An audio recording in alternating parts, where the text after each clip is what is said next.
¿Cuántos tienen hambre de escuchar la palabra de Dios en esa noche? Amén. Amén. ¿Tiene tanto deseo por Dios como el deseo de ver un partido de fútbol? ¿Sí o no? Más o menos.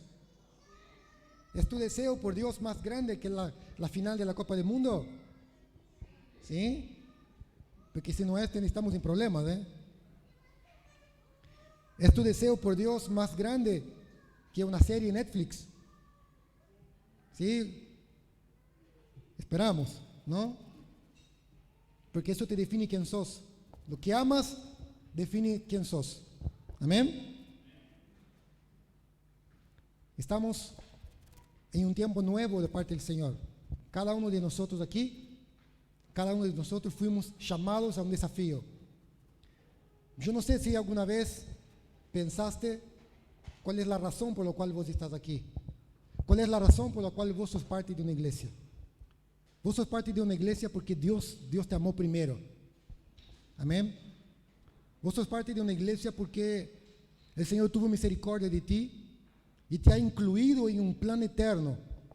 A veces pienso que la mayoría de nosotros no entendemos la magnitud de eso. Que Dios te haya incluido en un plan eterno. Que Dios te haya sacado del pecado. Que Dios te haya sacado del mundo y te haya incluido en un plan eterno. Yo creo que la mayoría de nosotros todavía no somos conscientes de eso. Porque si fuéramos conscientes de eso, nuestra adoración sería mucho más profunda. Nuestro deseo de estar con Dios sería más profundo. No entendemos que no estamos tratando de ser un club. La iglesia no es un club. La iglesia no es un lugar donde solamente nos reunimos para cantar canciones y escuchar bellas palabras. La iglesia es el pueblo santo de Dios. El reino de Dios se manifiesta en el mundo a través de la iglesia. No importa cómo vos la ves. No importa lo que la palabra dice. Vos sos parte de un reino eterno. Vos sos parte de un pueblo que no perecerá. Todos los reinos de ese mundo perecieron. Todos los imperios de ese mundo tuvieron un comienzo y un fin. Pero solo hay un reino que jamás tendrá fin, que es el reino eterno, que somos la iglesia de Jesucristo, que comenzó con Israel cuando Dios llama a su pueblo y culminará en la gloria eterna cuando Jesucristo venza al enemigo. Amén. Amén.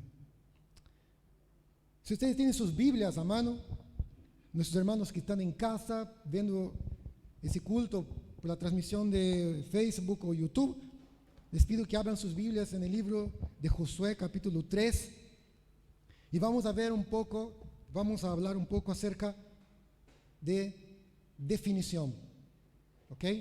El cruce del Jordán. ¿Y qué significa para nosotros? Para contextualizar un poco, los hermanos, Josué capítulo 3, vamos a leer de versículo 1 al 17 para contextualizar. Israel está saliendo del desierto. Había pasado 40 años vagando por el desierto, caminando de un lado al otro. Muchos de los israelitas, por causa de la incredulidad, quedaron en el desierto, murieron. Esa generación que no creyó a Dios murió en el desierto. Ahora una nueva generación, que son los hijos de esa generación que murió, están en la entrada de la tierra prometida. Pero antes de alcanzar la promesa de la tierra prometida, ellos tenían que cruzar el Jordán. Cada uno de nosotros aquí estamos caminando hacia la promesa. Hoy la tierra prometida para nosotros no es una novia, no es un auto 0 kilómetro, no es una casa como muchos enseñan por ahí. La tierra prometida para la iglesia cristiana, para los verdaderos cristianos, es la plenitud de Cristo. Es la plenitud de Cristo. Porque la plenitud de Cristo es más grande que cualquier bien, que cualquier tesoro que el hombre puede tener. No hay nada en ese mundo que se compara en valor a la plenitud de Cristo. Y el propósito de Dios, la tierra prometida, es la plenitud de Cristo para cada uno de nosotros. En el pasado Israel lo vivió físicamente, cruzando un desierto, llegando a la orilla de un río, teniendo que cruzar hacia el otro lado. Pero ahora nosotros, por medio de la fe, en las circunstancias que nos tocan vivir, en los desafíos que nos tocan vivir, a nosotros también tenemos que cruzar, tenemos que también ejercitar nuestra fe para alcanzar la plenitud de Cristo. Amén. Israel estaba a la orilla de un río. Vamos a leer aquí y vamos a ver algunos aspectos muy importantes para nosotros de cómo crecer y cómo cruzar y cómo alcanzar la plenitud de Cristo.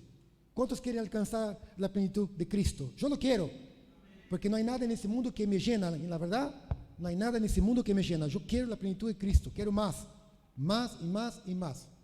Si vos lo querés, en esa noche vamos a aprender cómo alcanzar la plenitud de Cristo. Pero hay una palabra muy importante para alcanzar la plenitud de Cristo que va a estar a lo largo de toda la prédica, que es definición. Acordate de esa palabra, definición. Amén. Bueno, versículo 1, vamos a leer. Dice así: Josué se levantó de mañana, él y todos los hijos de Israel partieron de Sitín y vinieron hasta el Jordán y reposaron allí antes de pasarlo. Y después de 3 días, los oficiales recorrieron el campamento y mandaron al pueblo, diciendo: Cuando veáis el arca del pacto de Jehová, vuestro Dios, y los levitas, sacerdotes que la llevan, vosotros saldréis de vuestro lugar y marcharéis en pos de ella, a fin de que sepáis el camino por donde habéis de ir, por cuanto vosotros no habéis pasado antes de ahora por este camino. Pero entre vosotros y ella haya distancia de como de 2000 codos, y no os acerquéis a ella. Y Josué dijo al pueblo: santificaos, porque Jehová hará mañana maravilla entre vosotros. Y habló Josué a los sacerdotes, diciendo: tomad el arca del pacto y pasad delante del pueblo. Y ellos tomaron el arca del pacto y fueron delante del pueblo. Entonces Jehová dijo a Josué: desde ese día comenzaré a engrandecerte delante de los ojos de todo Israel, para que entiendan que como estuve con Moisés, así estaré contigo. Tú pues, mandarás a los sacerdotes que llevan el arca del pacto, diciendo: cuando hayáis entrado hasta el borde del agua del Jordán, pararéis en el Jordán. Y Josué dijo a los hijos de Israel: acercaos y escuchad la palabra de Jehová vuestro Dios. Y añadió Josué: en esto conoceréis que el Dios viviente está en medio de vosotros, y que Él echará delante de vosotros al cananeo, al eteo, al aveo, al fereceo, al gergeseo, al amorreo y al jebuseo. He aquí, el arca del pacto del Señor de toda la tierra pasará delante de vosotros en medio del Jordán. Tomad pues ahora 12 hombres de las tribus de Israel, uno por cada tribu, y cuando la planta de los pies de los sacerdotes que llevan el arca de Jehová, Señor de toda la tierra, se asienten en las aguas del Jordán se dividirán, porque las aguas que vienen de arriba se detendrán en un montón. Aconteció cuando partió el pueblo de sus tiendas para pasar el Jordán, con los sacerdotes delante del pueblo llevando el arca del pacto, cuando los que llevaban el arca entraron en el Jordán, y los pies de los sacerdotes que llevaban el arca fueron mojados a la orilla del agua, porque el Jordán suele desbordarse por todas sus orillas todo el tiempo de la siega. Las aguas que venían de arriba se detuvieron como en un montón, bien lejos de la ciudad de Adán, que está del lado de Zaretán, y las que descienden al mar de Arabá, el mar salado, se acabaron y fueron divididas, y el pueblo pasó en dirección a Jericó. Mas los sacerdotes que llevaban el arca del pacto de Jehová estuvieron en seco, firmes en medio del Jordán, hasta que todo el pueblo hubo acabado de pasar el Jordán, y todo Israel pasó en seco. Amén. Vamos a orar. Señor, en el nombre de Jesús te entregamos esa palabra. Pedimos tu orientación y pedimos que tu Espíritu Santo hable en medio nuestro. Me dispongo en tu presencia porque nada tengo y nada soy, Señor, y necesito de tu iluminación, y de tu gracia para poder dar lo que tú quieres dar a tu pueblo en el nombre poderoso de Jesús. Amén. Bueno, hay algo importante que el versículo número 1 nos muestra. Ellos llegan a la orilla del río, ¿ok? Y hay una palabra que quiero destacar aquí como una de las condiciones para que podamos alcanzar la plenitud de Cristo. Y la palabra es disciplina. Es muy importante la disciplina. ¿Y cómo vemos la disciplina aquí en el texto, en el versículo número 1?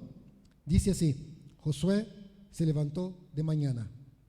En algunas versiones dice, y Josué se levantó muy de mañana. ¿Qué quiere decir?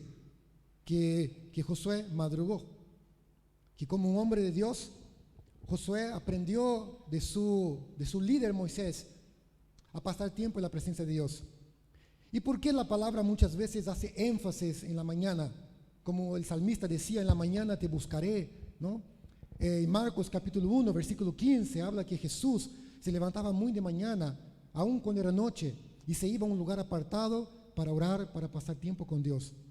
Porque el hombre de Dios, la mujer de Dios, el cristiano, necesita ser disciplinado, necesita disciplina.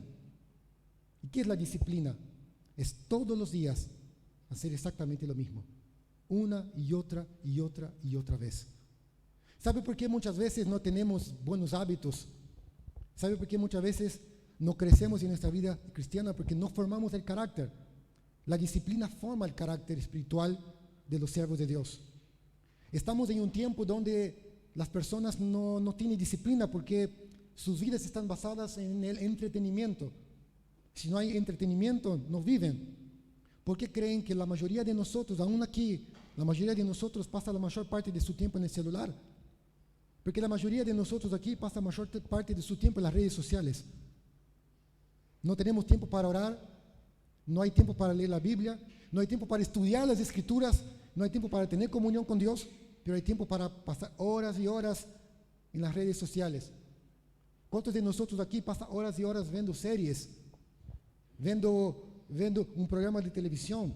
No quiero decir que esas cosas estén mal, por favor no me malinterprete, pero quiero aquí que podamos entender que para poder alcanzar la plenitud de Cristo, una de las cosas más importantes, lo cual Dios forma en nosotros, es disciplina.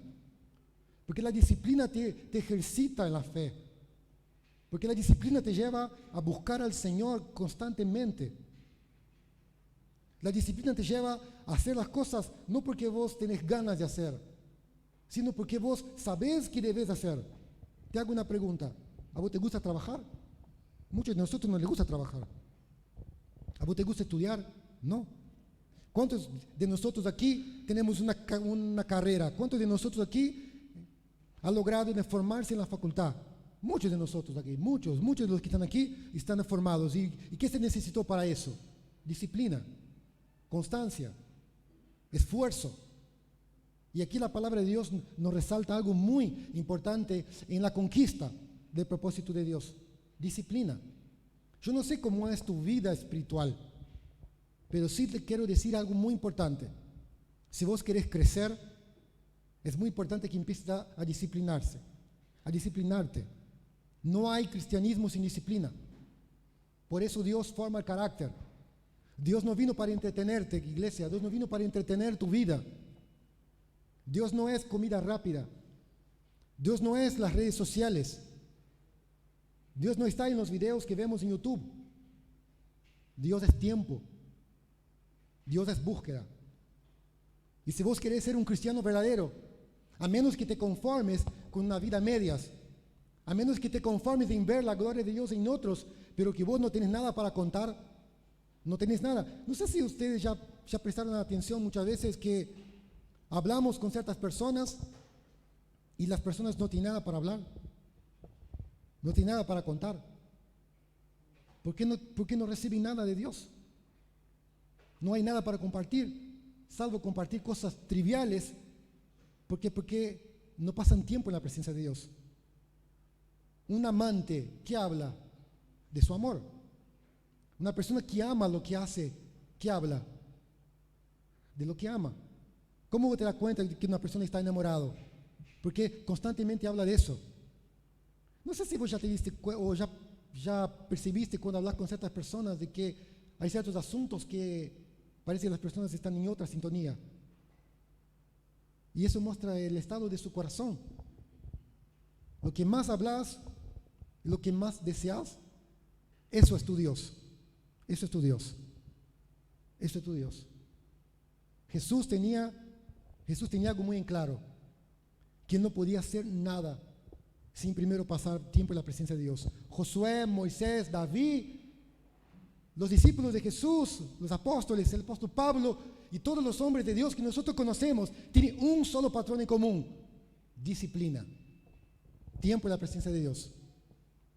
Yo no sé en tu cabeza qué es lo que vos definís por cristianismo, pero yo puedo definir el cristianismo por una sola cosa: pasión por Cristo. Vos no sos un cristiano si no amas a Cristo. Sos cualquier otra cosa, menos cristiano. Jesús dijo que ¿dónde está tu tesoro? Ahí está tu corazón. Y la pregunta que yo te quiero dejar esta noche: ¿dónde está tu tesoro? ¿Quién es tu tesoro? ¿Sabe quién es tu tesoro? Es lo que más habla tu boca. Porque de lo que sale, ¿no?, del corazón, ¿qué hace? Habla la boca. Entonces, ¿qué necesitamos para alcanzar la plenitud de Cristo? Para empezar, ¿qué necesitamos? Disciplina. ¿Y la disciplina cómo empieza? Dando el primer lugar a Dios. Cuando te despertás por la mañana, ¿qué haces? Cuando te despertás por la mañana, ¿quién es el primero? ¿A quién dedicas las primeras horas de tu vida, de tu día? Bueno, eso es tu Dios. No sé si estoy decepcionando a muchos en esa noche, no es mi intención, sino la intención es que podamos realmente pensar dónde estamos parados. ¿Ok? Porque muchas veces estamos parados en un lugar equivocado, creyendo tener algo que no lo tenemos. Y es lo peor que hay, la peor cosa que puede pasar en tu vida es querer ser lo que no sos. Imagínate que en aquel día el Señor te diga: no te conozco. O sea, pensó en aquel día el Señor te diga a vos: no te conozco. Porque estuviste pensando ser algo que no sos. Y nunca paraste para pensar si realmente estabas en la verdadera fe. Entonces, para alcanzar la plenitud de Cristo, en ese proceso de cruzar, necesitamos disciplina. No vas a cruzar a nada si no tenés disciplina. No vas a cruzar a ningún lado. No vas a llegar ni a la esquina si no tienes disciplina. Amén. La segunda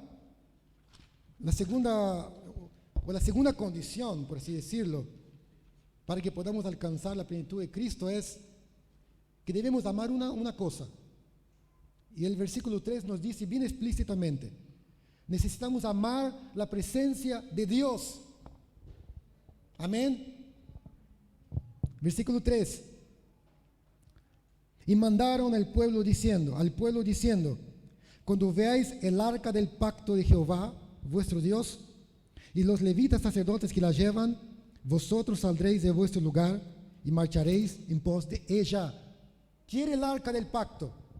En el Antiguo Testamento, el arca del pacto era una caja de madera de acacia. Esa madera tenía una particularidad, que era una madera que no se corrompía. Era una madera noble. Era una caja hecha de madera de acacia, recubierta de oro, que tenía una tapa. Esta tapa se llamaba propiciatorio. Esta tapa cubría el arca. Dentro del arca del pueblo de Dios, del arca de Dios, tenía algunos elementos que marcaron la historia de todo el pueblo de Dios en su trayectoria sobre el desierto. Tenía las tablas de la ley, que eran los 10 mandamientos, que era la ley moral de Dios. Tenía la vara de Aarón que floreció, una vara cortada que aparentemente no tenía vida, pero que Dios en su momento, para mostrar la autoridad sacerdotal de Aarón, esa vara florece. Y tenía el maná. El maná era el alimento que fue específicamente preparado por Dios para todo el camino del desierto. Bueno, el arca del pacto, en otras palabras, simbolizaba la presencia de Dios en el pueblo. Cuando la gente veía el arca, Cuando el arca se movía, significa que la presencia de Dios se estaba moviendo del lugar. Y ellos tenían una sola finalidad: seguir el arca. Porque donde estaba el arca del Señor, estaba la presencia del Señor. El arca para nosotros hoy es la presencia del Espíritu Santo en nosotros. Para nosotros hoy el arca es la presencia de Dios a través del Espíritu Santo. Y la pregunta que te dejo a vos: ¿estás siguiendo al Espíritu Santo? Y vos me decís: sí, yo vengo a la iglesia. No tiene nada que ver. Venir a la iglesia solamente no es seguir el Espíritu Santo. Para seguir el Espíritu Santo necesitamos aprender a escucharlo. Necesitamos una relación. Y para esta relación se necesita disciplina, el punto anterior. Entonces, si queremos plenitud de Cristo, necesitamos cultivar la presencia de Dios. Yo no sé si en algún momento vos tuviste un encuentro con la presencia de Dios. Yo no sé si alguna vez la presencia de Dios invadió tu corazón, si la presencia de Dios llenó tu vida. Pero quiero decir algo: la presencia de Dios es para ti. Dios quiere derramar su presencia sobre tu vida. Algo importante que ellos tenían que hacer es que cuando la presencia de Dios se manifestaba, ellos tenían que levantarse y marchar. Hermanos, ¿sabe por qué muchos de nosotros estamos estagnados hace tanto tiempo en un solo lugar? Porque está faltando la presencia de Dios. Está faltando conocer a Dios. Amén. En el versículo 4 nos dice que la presencia de Dios iba a hacer dos cosas. Versículo 4. La presencia de Dios iba a marcar el camino. Dice: a fin de que sepáis el camino por donde ir. Cuando tomas tus decisiones, cuando tomas cada decisión de tu vida, ¿cómo la tomas? ¿Quién es la referencia por la cual vos tomas las decisiones que tomas? Por eso necesitamos la presencia de Dios, porque la presencia de Dios va a marcar el camino para sus hijos. El Salmo, uno de los salmos que más me gusta, dice, el Salmo 32:8, dice: y yo te enseñaré, y yo te guiaré el camino que tengas que seguir, y te daré consejo. Pero también hay una advertencia en el mismo salmo que dice: no seáis como el caballo o como la mula, que tienen que poner un freno, porque si no, no te obedecen. ¿Cuántos de nosotros muchas veces somos como un caballo, ¿no? Como un animal, ¿no? salvaje, que Dios muchas veces tiene que sujetar, porque si no se va, y no escucha, no obedece, y toma malas decisiones? ¿Y sabe lo peor de las personas que toman malas decisiones? ¿Sabe lo que es lo peor? Que toman malas decisiones y después atribuyen la culpa a Dios. Eso es. Pero aquí la presencia de Dios es específica para mostrarnos el camino.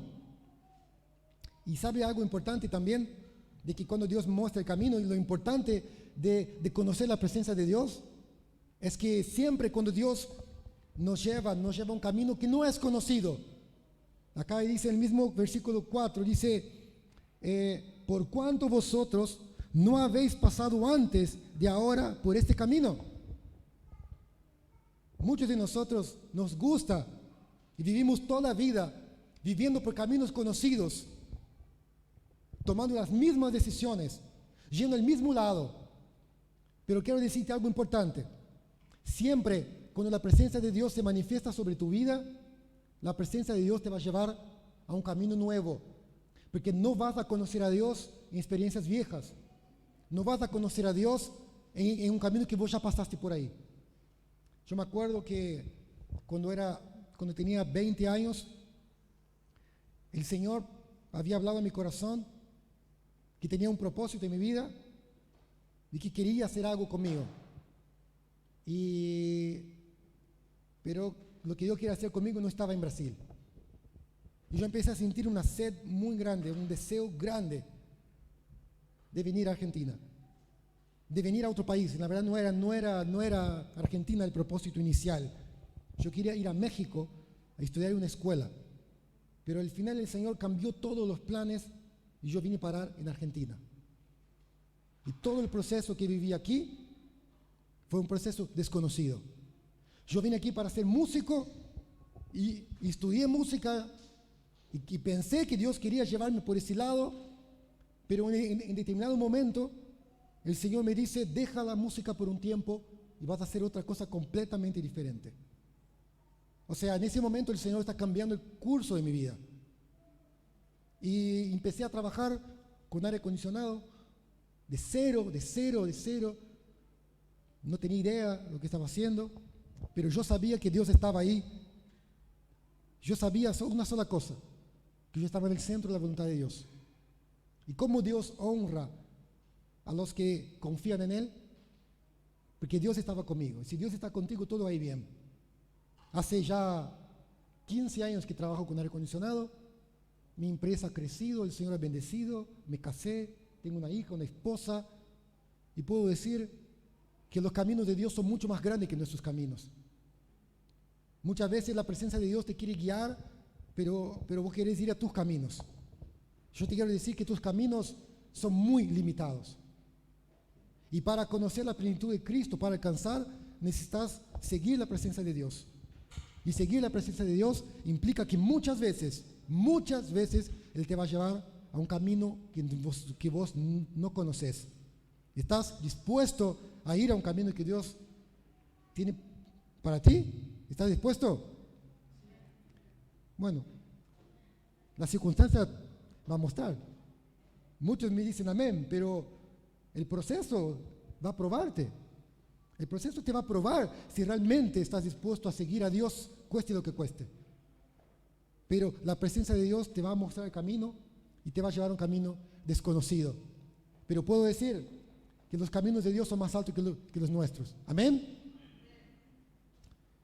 La cuarta condición para alcanzar la tierra prometida, para cruzar, es reverencia a Dios. Estamos en una época muy complicada, muy complicada. Estamos viviendo un proceso que se llama secularización de la iglesia. ¿Qué significa secularizar la iglesia? Es que las cosas santas de Dios están pasadas de moda en la cabeza de muchos cristianos. Que los aspectos más importantes de la iglesia y de la doctrina cristiana están pasados de moda. Y una de las cosas que más está siendo afectada es la reverencia a Dios. El versículo, la parte B del versículo 4 dice así: pero entre vosotros y ella haya distancia como de 2000 codos, no os acerquéis a ella. O sea, más o menos la distancia que había que tener, más o menos era casi 1 kilómetro de distancia entre el pueblo y el arca. Y yo me empezaba a preguntar por qué Dios quería esa distancia entre el pueblo y el arca. Y hay tres cosas importantes aquí. Hay tres razones. Primero, nosotros como cristianos necesitamos aprender a respetar la santidad de Dios. ¿Ok? Necesitamos aprender a respetar quién Dios es. Dios no es nuestro amiguito. Dios no está aquí para conceder tus caprichos. Dios no está aquí para darte explicaciones. Dios no tiene que darte explicaciones, porque si Dios te tiene que dar explicaciones, en realidad vos sos el Dios. Como yo no somos Dios, Dios no tiene que dar explicaciones. Nosotros tenemos que aprender a obedecerlo. Y para aprender a obedecerlo, necesitamos respetar la santidad de Dios. Dios es santo. ¿Cuántos de nosotros hemos jugado con las cosas de Dios? ¿Cuántos de nosotros hemos desrespetado el nombre de Dios, usando el nombre de Dios en vano? Muchas veces. Y aquí Dios nos está enseñando algo importante. Una persona que alcanza la plenitud de Dios es una persona que respeta quién Dios es. Vos no vas a conocer a Dios si no respetás quién Dios es. Vos no podés tener una relación buena con ninguna persona si primero no hay respeto. La condición número 1 para una buena relación entre vos y cualquier persona es el respeto. Si no hay respeto en una relación, no hay relación, no hay amistad. Y aquí Dios está marcando a su pueblo que hay algo muy importante. Dios es tu Padre, Dios es tu amigo fiel, Dios es tu Salvador, pero Dios es tu Dios y esto nunca va a cambiar. Y Dios, Él impone su respeto. Y si vos querés conocer a Dios, tenés que respetarlo como Él es. Amén. Respetar la presencia de Dios. Por eso Dios pone una cierta distancia. Porque muchas veces Dios se aleja de nosotros. Ciertos momentos donde parece que no sentimos la presencia de Dios. Para que podamos entender que con Dios no se juega. La palabra dice, hay aquel que cae en las manos de un Dios vivo. El mismo Dios que es un Dios de amor, es un Dios que es fuego abrasador. Entonces Él nos enseña que respetar la presencia de Dios. ¿Quieres conocer lo mejor de Dios? ¿Quieres conocer la grandeza del amor de Dios, la misericordia? Respetalo como Dios. No juegues con Dios. Respetalo. La segunda razón es que para que Dios quiso asegurar que la gente tenga una visión clara del arca. A veces Dios pone una cierta distancia para que vos tengas una visión correcta. ¿Viste cuando una persona está dentro de una situación? Está pasando por una situación y está dentro de la situación. Es muy difícil ver de manera objetiva cuando vos estás dentro de la situación. Se necesita alguien de afuera y alguien de afuera te puede dar un panorama mucho más claro. Bueno, Dios quería hacer lo mismo con su pueblo. Él quería que la gente tuviera una visión clara del arca. Para eso necesitaba tener una distancia. Y la tercera razón es que la presencia de Dios es la que abre el camino para su pueblo. Siempre, siempre, siempre cuando pases por un desafío, siempre cuando vos pases por un desierto, siempre cuando pases por alguna circunstancia, siempre es Dios, es el que te mete y Dios es el que te saca. La presencia de Dios te va a llevar al desierto muchas veces. La presencia de Dios te va a llevar muchas veces a caminos que no conoces, pero Él te pone y Él te saca. Amén. Entonces, la tercera condición para alcanzar la plenitud de Cristo es aprender a reverenciar a Dios, reverencia a Dios. Y la cuarta condición es la santidad de Dios. Versículo 5. Santidad es una palabra que hoy no se escucha mucho, ¿no? No se escucha mucho acerca de santidad. Hay muchas prédicas y principalmente prédicas para jóvenes que no se habla de la santidad. No se habla de que Dios demanda santidad. Porque la palabra dice, sin santidad nadie verá al Señor. ¿Y qué significa santidad? Santidad significa separarse del pecado. Separarse del pecado. La palabra dice en el libro de Hebreos capítulo 12, versículo 2, que debemos despojarnos de todo peso y pecado que nos asedia. O sea, ¿qué quiere decir? Que el pecado te asedia todos los días. Todos los días luchas, todos los días viene esa lucha contra tu vida, el pecado. El pecado está dentro tuyo. El pecado está en tu naturaleza. Tu propia naturaleza te asedia. El mundo te asedia. Y Satanás te asedia. Pero la palabra dice que debemos despojarnos del viejo hombre con todo, ¿no? Con todas sus artimañas, con todas sus cosas viciadas, porque Dios requiere santidad. ¿Quieres ver a Dios? Deja el pecado. Deja el pecado. No vas a conocer la gloria de Dios si hay pecado en tu vida. Cada ocasión donde Dios hizo algo significativo en el pueblo de Dios, Dios llama al pueblo a la santidad. Vemos cuando en el libro de Éxodo, cuando el Señor llama al pueblo, el Señor da los 10 mandamientos del pueblo, Moisés está en el monte, el pueblo está abajo. ¿Qué dice el Señor al pueblo? Santificaos. Cuando Ezequías, él limpia todo Israel y vuelve a otra vez el culto al Señor. ¿Qué hace Ezequías? Llama al pueblo a una limpieza, a una purificación. Si vos querés ver la gloria significativa de Dios en tu vida, en todo lo que haces, el Señor te llama a un solo camino: santidad. El camino de santidad. ¿Y qué significa el camino de santidad?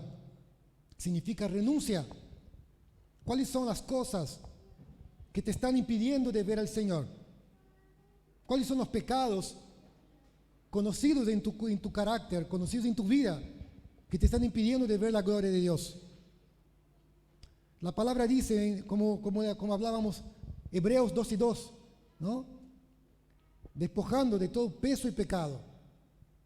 Hay muchas cosas en nuestra vida que no son propiamente pecado, pero son un peso, son un lastre. ¿Y qué es un lastre? ¿A vos te animarías a caminar un maratón de 10 kilómetros con una mochila de 20 kilos en la espalda? Bueno, eso es un lastre, eso es un peso. Cuando el apóstol que escribe el libro de Hebreos escribe ese pasaje, él está pensando en esa figura de un maratón. Jamás una persona que va a correr un maratón va a ir con una mochila de 20 o 30 kilos en la espalda. Para que pueda correr la carrera y tener chances de ganar, lo primero que tiene que hacer es dejar el peso. Y como decía, hay cosas que no son pecados propiamente dichas, pero son cosas que son un peso en tu vida. Y voy a citar alguna de ellas. Las redes sociales. ¿Cuánto tiempo pasas en las redes sociales? ¿Cuánto tiempo pasas viendo series? ¿Cuánto tiempo dedicas a la televisión? ¿Cuánto tiempo invertís? Todo lo que vos haces tiene una sola palabra: inversión. Vos estás invirtiendo en algo. ¿Estás invirtiendo en tu espíritu o estás invirtiendo en tu carne? Vos decidís. En eso nadie tiene nada que ver. No quiero decir que no puedes ver una serie. No quiero decir que no puedas ver una película. No quiero decir que no tengas que entrar en las redes sociales. Por favor, no me malinterpretes. Lo que quiero llegar acá es que entiendas el tiempo que dedicas. Porque donde dedicas más tiempo es lo que es más importante para ti. Y eso no hay vuelta, no hay vuelta. Es así. ¿Dónde está tu tesoro? ¿Qué quiere decir? ¿Dónde vos depositas la mayor parte de tu tiempo y de tu vida? Es tu tesoro, y donde está tu tesoro está tu corazón. ¿Qué hablas? ¿Qué hablas? ¿Cuáles son las cosas que comúnmente vos estás hablando? Cuando conversas con alguien, ¿qué hablas? ¿De dinero? ¿Qué hablas? ¿De ropa? ¿De moda? ¿De tus artistas favoritos? ¿Qué es lo que hablas? Esos son los pesos que están muchas veces en nosotros, que no nos permiten crecer espiritualmente. Y el Señor te quiere liberar de ese peso. Pero el Señor está diciendo, dejando, soltando todo peso y pecado. Si hay pecado en tu vida, la palabra dice que Jesús no vino a condenarte. El hecho de mencionar el pecado, el hecho de hablar de la santidad de Dios, no quiere decir que Dios te está condenando, sino que Dios quiere que vos sueltes las cosas que te están impidiendo de conocer la gloria de Dios. Y si vos querés alcanzar la plenitud de Dios, una de las condiciones es la santidad. Y la santidad implica dejar todo aquello, sea pecado o sea cosas que no son pecado, pero que te están tomando tiempo, que están ocupando tu vida, y soltalas. O sueltas el pecado, o el pecado te arrastrará a ti. O matas el pecado, o el pecado te matará a ti. Y esa es la palabra del Señor en esa noche. Amén. El versículo 9 y 10, hay algo que me llamó mucho la atención, que tiene que ver con eso, es que dice así: y Josué dijo a los hijos de Israel: acercaos y escuchad las palabras de Jehová vuestro Dios. Y añadió Josué: en esto conoceréis que el Dios viviente está en medio de vosotros, y que Él echará delante de vosotros al cananeo, al eteo, al aveo, al jebuseo. Bueno, ¿qué quiere decir eso? ¿Qué quiere decir eso? Que hay una evidencia de la presencia de Dios en medio de nosotros. ¿Sabe cuál es la presencia? ¿Cuál es la evidencia de la presencia de Dios entre nosotros? Que siempre cuando hay presencia de Dios, hay palabra de Dios. Siempre. Siempre. Y quiero hacer una pregunta clave. ¿Cuánto tiempo Dios no te habla? No digo una palabra genérica para la iglesia. A vos. ¿Cuánto tiempo Dios no te habla a ti? ¿Cuánto tiempo Dios no te habla específicamente a tu corazón? Si hay mucho tiempo que Dios no te habla personalmente a ti, entonces quiero que revises si vos estás en la presencia de Dios. Dios está, siempre Dios va a estar. La pregunta es si vos estás en la presencia de Dios. Pero donde la presencia de Dios fluye, siempre hay palabra de Dios. Y aquí está en el versículo 9 y 10. Acercaos y escuchad, porque en esto conoceréis que la presencia de Dios está en medio de ustedes. ¿Cómo vamos a conocer la presencia de Dios? Que cuando la presencia de Dios está, Dios habla. ¿Qué dijo los hombres de Dios en la palabra? Principalmente Elías. ¿Qué decía? Vive Jehová, ¿en qué? En cuya presencia estoy. Entonces, cuando Elías estaba en la presencia de Dios, él podía bajar fuego del cielo, él podía hablar con un rey cara a cara, él podía ordenar que el cielo deje de llover. Pero una vez que Elías se aparta de la presencia de Dios, Elías huye porque tiene miedo de una mujer. Elías confronta a 450 personas, pero después Elías huye de una mujer. ¿Por qué? Porque se había ido la presencia de Dios. ¿Cuántas veces, hermanos, nosotros perdemos desafíos en nuestra vida? ¿Y sabe por qué perdemos los desafíos de nuestra vida? Porque nos hemos ido de la presencia de Dios. Quizás muchos de nosotros aquí somos como Sansón. Muchos escucharon la historia de Sansón, ¿no? ¿Cuántos escucharon la historia de Sansón? Bueno, Sansón, para los que no saben, fue una persona que tenía un llamado de Dios, como cada uno de nosotros aquí. Teníamos un llamado de parte de Dios. ¿Y cuál era el llamado? Liberar el pueblo de Dios. ¿Pero qué pasó con Sansón? Él tenía una fuerza sobrenatural. Y la fuerza sobrenatural sobre su vida no tenía que ver con su cabello. Muchos creen que la fuerza era de su cabello. No. Su cabello era un recordatorio, era un símbolo de la presencia de Dios. Pero la fuerza de Sansón venía de la presencia de Dios. Pero ¿sabe lo que hizo Sansón? Jugó con la presencia de Dios. Jugó con el pecado y el pecado lo venció. Y la presencia de Dios se fue. Cuando la presencia de Dios se fue de su vida, él creía que podía sujetar a los enemigos como lo hacía comúnmente, pero hasta un día que el enemigo lo encadenó y él pasó a ser la burla de los enemigos de Dios.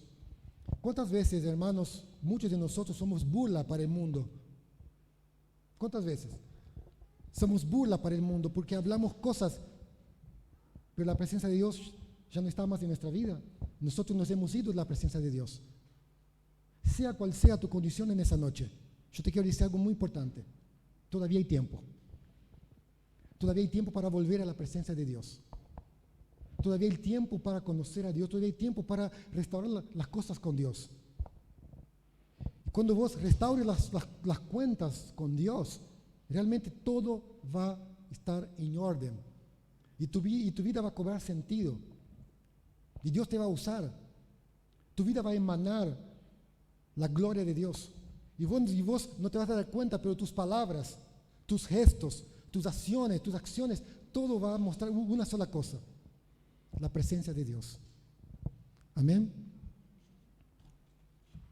Cada aspecto del desafío del pueblo de Dios lo vemos en la persona de Jesucristo. Y es glorioso porque todo lo que el pueblo de Israel tuvo que pasar a lo largo de todo el Antiguo Testamento, Jesucristo lo cumplió en sus años de ministerio. Así como Israel cruzó el Jordán, Jesucristo también. Quiero que abran sus Biblias, si los chicos ahí pueden poner, el libro de Mateo, capítulo 13, Mateo 3, del 13 al 17. ¿Todos tienen? Mateo 3, del 13 al 17. Jesús él no entra en el Jordán solamente, Él entra y lo atraviesa. ¿Para qué? Para que cada uno de nosotros también podamos cruzar nuestro Jordán. Vos tenés un Jordán que cruzar, yo no sé cuál es. Y muchos de los que no saben, yo sé que Dios te lo va a revelar. Pero muchos de nosotros aquí hoy tenemos que cruzar nuestro Jordán. Y cruzar nuestro Jordán es definirse. Mateo 3, del 13 al 17, dice así: Entonces vino Jesús de Galilea a Juan al Jordán para ser bautizado por él. Mas Juan se le oponía diciendo: yo necesito ser bautizado por ti y tú vienes a mí. Pero Jesús le respondió, deja ahora, porque así conviene que cumplamos toda justicia. Entonces le dejó. Y Jesús, después que fue bautizado, subió luego del agua, y aquí que los cielos fueron abiertos, y vio el Espíritu de Dios que descendía como paloma y venía sobre él. Y hubo una voz de los cielos que decía, este es mi Hijo amado, a quien tengo complacencia. Jesús tuvo que cruzar su Jordán. ¿Y qué implicó el cruce de Jesús al Jordán en el bautismo? Un cambio de etapa. Dejó la etapa de ser un simple carpintero y entró en otra etapa de ser el ungido de Dios que iba a salvar a su pueblo. ¿Y qué eso implica para nosotros, iglesia? Vos que me estás escuchando aquí, en tu cabeza debes estar pensando, ¿qué eso tiene que ver conmigo? Y quiero decirte 3 cosas importantes que eso tiene que ver con vos y conmigo. Primero, dejar una etapa significa levantarte y marchar. Mira, no hay forma. O sea, tenés que levantarte y marchar. Si querés conocer la plenitud de Dios, tenés que levantarte y marchar. Vas a tener que cruzar tu Jordán. Vas a tener que tomar las decisiones que vos sabés que tenés que tomar. Cada uno de nosotros aquí sabe las decisiones puntuales que tenemos que tomar, las cosas puntuales que tenemos que dejar, los pecados que tenemos que abandonar, esas cosas que son como una mochila en nuestra espalda que tenemos que soltar. Cada uno sabe. Y aquí el cruce en la vida de Jesús para nosotros simboliza dejar cosas atrás. Vas a tener que dejar. Mira, iglesia, ¿sabe una cosa que aprendí? Nosotros decidimos que ganamos y que perdemos. ¿Ok? Cada decisión que tomes, vas a ganar cosas y perder cosas. Pero tú es el único que vas a decidir. Vas a decir que otros tienen la culpa. Mucha gente que después que muchas veces abandona a Cristo o toma malas decisiones, lo primero que hacen es siempre encontrar un culpable. Pero quiero decirte algo, nadie tiene la culpa. Nadie tiene la culpa. Vos sos el único responsable. Y tenés que definirte de una vez por todas si vas a levantar o no y marchar. Y marchar rumbo al propósito de Dios. Si ven que el propósito de Dios siempre vas a cumplir con personas, siempre va a estar personas involucradas, pero tiene que ver con vos. Empieza con tu decisión. La segunda cosa que tenemos que entender, que lo que implica el bautismo de Jesús, el cruce de Jordán, es que definirse, seguir a Cristo de una vez por todas. Hay personas aquí y hay personas en el medio evangélico que participan en la iglesia durante muchos años, pero que todavía Cristo no significa nada para ellos. Y es duro decir, pero es la verdad. Y yo quiero preguntarte a ti hoy, ¿quién es Cristo para ti? Si querés cruzar el Jordán, que tenés que cruzar, tenés que definirte de una vez por todas. ¿Cristo va a hacer algo para vos? ¿O tu voluntad va a seguir siendo lo más importante para vos? Y el tercero, hacer la voluntad específica de Dios. Te hago una pregunta. Cuando Jesús cruza el Jordán, ¿qué es lo que Jesús encontró? ¿Sabes lo que Jesús encontró cuando Jesús cruza el Jordán? Cuando Jesús cruza el Jordán, lo primero que Jesús encuentra es un pueblo que vivía en tinieblas. Un pueblo que estaba viviendo en sombra de muerte. ¿Sabe por qué muchas veces no vemos la realidad que nos rodea? Porque todavía estamos del otro lado de la orilla. Estamos mirando a ver qué pasa. Estamos viendo si el agua está muy fría. Estamos viendo si el agua es muy profunda. Estamos viendo si, pero ¿será que me va a dar frío? ¿Será que vale la pena? Muchas veces no vemos la necesidad que nos rodea, porque todavía no definimos nuestra vida. Cuando Jesús cruza el Jordán, Él vio una multitud que estaba en tinieblas. Pero ¿sabe lo glorioso? Es que cuando Jesús cruza la orilla y ve personas, Él ve también un propósito. Él ve personas que están en tinieblas, pero también ve personas preparadas por Dios. Capaz vos mirás las circunstancias y decís, y bueno, pero ¿para qué voy a cruzar? ¿Para qué voy a servir al Señor? Si en definitiva hay mucha gente que no quiere. Quiero decirte que hay mucha gente que quiere. Y mucha gente está preparada. Como Dios puso en tu vida muchas personas que predicaron el Evangelio, que hoy vos estás aquí, hoy el Señor te está llamando a definirte de una vez por todas y tomar tu lugar en el cuerpo de Cristo, seguir al Señor, dejar las cosas viejas, dejar de jugar y encontrar tu plan y tu propósito en la voluntad perfecta de Dios. Porque ese propósito tiene que ver con muchas vidas, muchas personas. Siempre la voluntad de Dios para tu vida implica personas. Y muchos están esperando tu respuesta. Muchas personas. Una vez, hablando yo ya estaba en Buenos Aires, un par de años, había dejado la música, y había ya empezado a trabajar con mi empresa y todo. El Señor empezó a prosperar mi empresa. Y yo estaba hablando con una amiga, y ella estaba viviendo una situación muy particular. Y empecé a compartir todo el proceso que Dios me llevó y todo. Y nunca me voy a olvidar lo que ella me dijo. Ella me dijo, wow, Reyes, qué locura, porque todas tus experiencias hoy son una respuesta para mi problema. Quiero decirte algo importante, hermanos, que tu caminar con Dios y la definición de Dios en tu vida va a ser la respuesta para mucha gente. Mucha gente. Y quiero invitarte en esa noche a que podamos entender que hay un Jordán que cruzar. Vos sabés lo que tenés que cruzar. Vos sabés lo que Dios quiere de ti. Pero es tiempo de definirse. Es tiempo de tomar tu lugar. El propósito de Dios va a seguir aquí. Mira, quiero decir algo. Si vos decís no a Dios, si vos decís no al plan de Dios, el propósito de Dios va a seguir adelante sin usted. ¿Ok? Porque el propósito de Dios no depende de usted, no depende de mí. Pero quien pierde somos nosotros.